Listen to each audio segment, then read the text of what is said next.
माझ्या आईची पण तगमग मी पाहिली आहे. कशी काटकसर करायची. लोकांच्या खात्यात पैसे आले. माझ्या बहिणीला जर महिन्याला 1,500 रुपये आम्ही दिले का तुमच्या पोटात दुखतंय.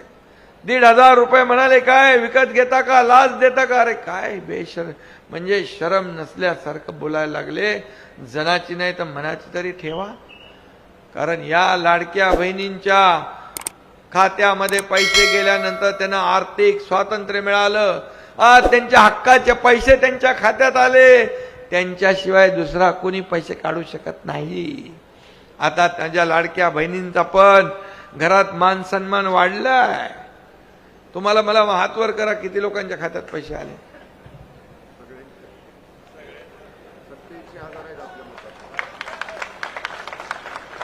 सगळे पैसे शंभूराजनीच आणले इकडे. आणखी योजना ही आपली योजना बंद व्हावी म्हणून विरोधी पक्ष महाविकास आघाडी कोर्टात गेली. मुंबई उच्च न्यायालयात गेले. मुंबई उच्च न्यायालयाचा चेक चांगली दिली चपराक लावून त्यांच्या कानपटात. आता नागपूरला गेलेत महाविकास आघाडी योजना बंद करण्यासाठी. पत्रकार परिषदा घेतायत. ही योजनावर याची चौकशी लावू.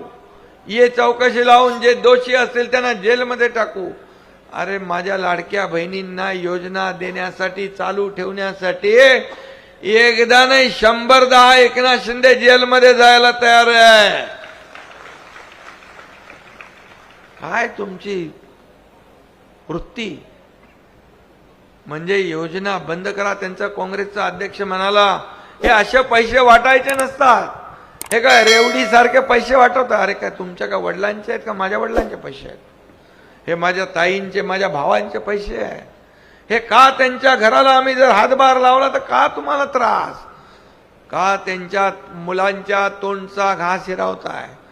मी पण एक शेतकऱ्याचा मुलगा, एक गरीब परिवारातून मी पुढे आलोय.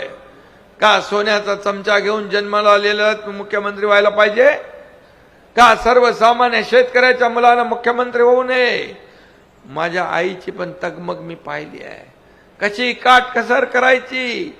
दुधाचे पैसे, शाळेचे पैसे, फीचे पैसे, राशनचे पैसे, कशी काटकसर व्हायची.